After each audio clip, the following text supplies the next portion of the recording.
buttons maken en schilderen. 2. Naar Amsterdam / een andere stad gaan. 3. Buttons weggeven in ruil voor donaties. Tenminste 1 andere persoon inschakelen en bierdopjes verzamelen. Dit is wat ik, min of meer, op 19 mei in mijn Samsung Notes heb gekrabbeld. Mijn frustratie en verdriet over Palestina hadden hun kookpunt bereikt en ik wou iets gaan doen. En dit is wat ik deed. Stap 1. Verzamel bierdopjes. Hiervoor ben ik naar lokale cafés gegaan en gevraagd of ik hun oude bierdopjes mag meenemen. Mijn pitch bleek iets te overtuigend, want zelfs na het project heb ik nog iets van 300 bierdopjes over. Stap 2. Maak vervolgens van de bierdopjes buttons.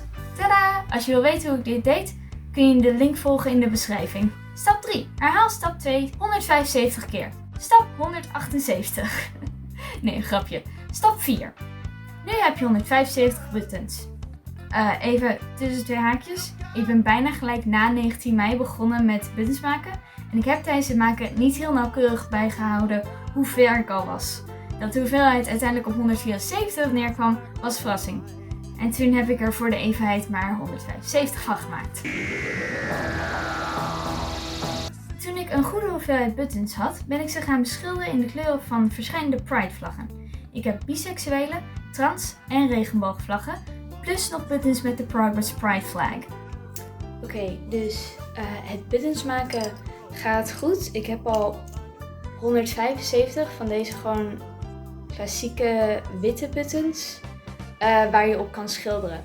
En dan heb ik al, even kijken, 43 van deze regenboogbuttons. Tadaa! En ik wou nu net beginnen met de transvlag buttons. Die zijn wit. Hopelijk kun je een beetje zien. Het witte vlak is onderverdeeld in 5 vlakjes. En daar ga ik dus de transvlag op schilderen. Dit is mijn werkruimte. Dit zijn mijn buttons. Dit is mijn pen. Hiermee teken ik de lijntjes op de buttons. Dit is mijn verf. Pasten natuurlijk. Hierin zitten de al geschilderde regenboogbuttons. En hier zitten de ongeschilderde witte buttons in. En dan heb ik hier deze acrylverfdingetjes. Die zijn niet van mij, die mag ik van iemand lenen. Maar die zijn denk ik perfect om de transvlag mee te schilderen. En dan heb ik natuurlijk als laatste witte verf voor de middelste streep. Dus ja, het gaat lekker. Dus ja, we zijn ondertussen echt op weg om naar Amsterdam te gaan. Dus ik ga nu even verder met schilderen. En ik spreek jullie later. Hiervoor heb ik ook mijn bestie ingeschakeld om te helpen. Want het schilderen ging langzamer dan verwacht. In mijn eentje regenboogbuttons schilderen gaat een beetje langzaam. Dus ik heb mijn bestie gevraagd om me te helpen. Die gaat ook mee naar Amsterdam. Dus dat is heel gezellig. Heb je het naar je zin? Zeker. Dankjewel voor je inzet, Alex. Nu is het tijd om stickers te ontwerpen. Deze sticker heb ik ontworpen als een aandenken aan de eerste openbare homodemonstratie in Nederland. Deze vond plaats op 21 januari 1969 en werd georganiseerd door de Stichting Ruimte en de Stichting Federatie Studenten Werkgroepen Homoseksualiteit en was georganiseerd in protest tegen artikel 248 bis. Als je een trouwabonnement hebt, kun je hier meer over lezen. Als je geen trouwabonnement hebt, dan moet je me maar op mijn woord geloven. Daarnaast heb ik deze bloemenpostzegels ontworpen. Deze stickers zijn voor mensen die of wel graag meedoen aan Pride, maar die graag wat minder luide stickers willen. Of voor mensen die nog in de kast zijn en die graag wat minder expliciete stickers mee naar huis willen nemen. Op deze manier kunnen ook zij genieten van de stickerpret. De bloemen zijn trouwens irissen. En ik heb er ook een ontworpen met de kleur van de Palestijnse vlag, een keffiyeh patroon en een gewone paarse iris. Want de paarse iris is de nationale bloem van Palestina.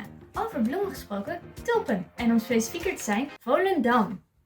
Sorry, ik kon geen betere overgang bedenken. Ik zie soms kunst voorbij komen van mensen in traditionele kleding, maar dan met regenboogkleuren en vlaggen toegevoegd. En dan denk ik altijd, joh, ik wou dat een Nederlandse kunstenaar zoiets zou maken met Nederlandse traditionele kleding. En laatst bedacht ik me opeens, hallo, ik ben een Nederlandse kunstenaar. Dus deze stickers zijn van mensen in traditionele Volendamse kledingdracht met verschillende Pride-vlaggen in de kleding verwerkt. Van alle stickers die ik voor dit hele project ontworpen heb, zijn deze mijn favoriet. Weet je wat een goede slogan is? Eén voor allen, allen voor één. Iedereen kent deze slogan natuurlijk. Als het motto van Zwitserland. Oh, en in 1844 heeft een Fransman er ook een romannetje over geschreven waarin te veel voorkwam of zoiets. Whatever. Maar dat terzijde. Eén voor allen, allen voor één. blijft een goede slogan en zeker voor deze onderneming. En daarom heb ik deze stickers ontworpen. Oh, en om dat punt nog even kracht bij te zetten, heb ik ook deze stickers ontworpen. Met het idee dat wij als mensen ongeacht van onze identiteit voor elkaar op moeten komen. En ridders zijn gewoon cool. Daarnaast hebben we ook nog deze Pride vlaggen uitgedeeld, maar die ken je waarschijnlijk al wel. Na het ontwerp van al mijn stickers was het uitknippen geblazen. En daarna kwam het beste gedeelte. Sorteren. Van alle voorbereidingen is dit waar ik het meest naar uitkeek.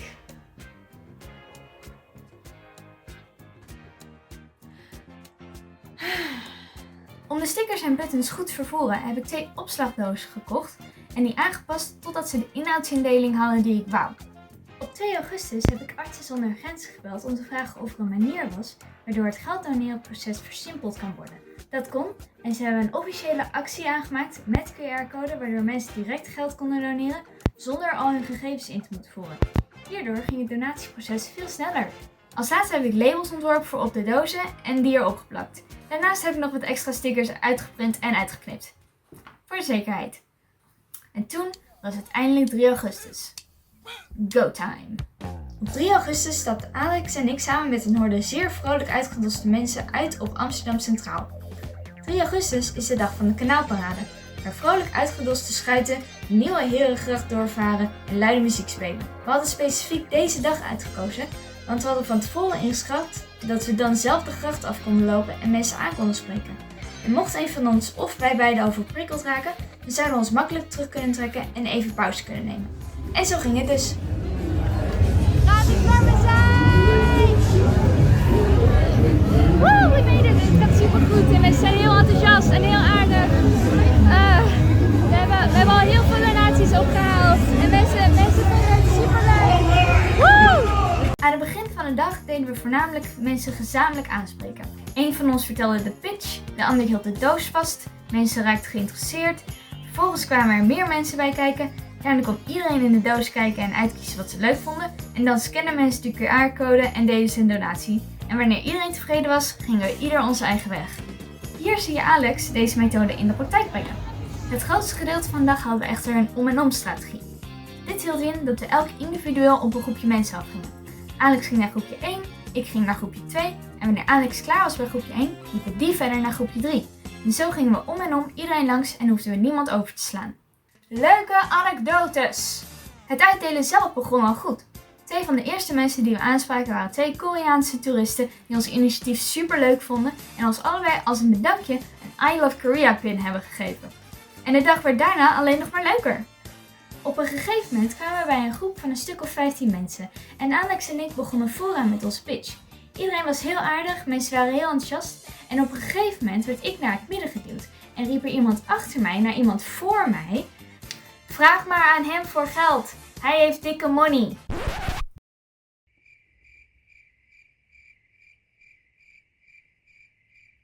Ik had natuurlijk het gevoel dat ik wel door de grond kon zakken, maar die dikke money persoon heeft toen inderdaad een dikke donatie gedaan. Dus dat was heel leuk. Oh, en we kwamen iemand tegen die wel wou doneren, maar die niks had om te doneren. Dus kregen we ieder een Lego krabbetje als souvenir. Waarom ook niet? Blijkbaar was K3 er ook bij met hun eigen boot. Maar wij hadden het zo druk dat ze ons vrolijk voorbij gegaan zijn zonder dat we ook maar iets door hadden. Dat geldt niet alleen voor K3 trouwens. Het grootste gedeelte van de parade is ons volledig voorbij gegaan. Alex en ik waren stickers aan het uitdelen aan een groepje mensen van onze leeftijd. Die allemaal mooie regenboogschmink op hadden. Dus vroeg ik, waar hebben jullie dat gekocht? En hun reactie was, oh, wil je ook? Dus toen deelden ze hun smink met ons, wat echt super lief was. We kwamen ook een groep Spaanse toeristen tegen, die een Nederlander bij zich hadden. En die wouden ook graag donaties doen. Terwijl iedereen met de doos bezig was, beklaagde een van de Spaanse heren zich bij de Nederlandse vriend dat die hem nog niet genoeg Nederlands had geleerd. Dus ik draai me naar die Nederlander en ik zeg, you have failed your friend. Waarop die Spaanse man dus zei, I should divorce him. Dat was rond 4 uur en Alex en ik besloten kort daarop terug naar huis te gaan. Dit was de video. Ik heb veel tijd en energie gestoken in dit project en ik ben blij met de uitkomst en blij dat ik er een video van heb kunnen maken. De dag zelf was super leuk. We hebben veel complimentjes gekregen van mensen over het initiatief en over de buttons en stickers. We hebben heel veel mensen blij kunnen maken en we hebben aandacht kunnen vragen voor Palestina. En uiteindelijk hebben we €95 op kunnen halen. Als jij ook wil doneren, dan kan het via artsenzondergrenzen.nl of via deze QR-code. Heel erg bedankt voor het kijken en tot de volgende video. Joe!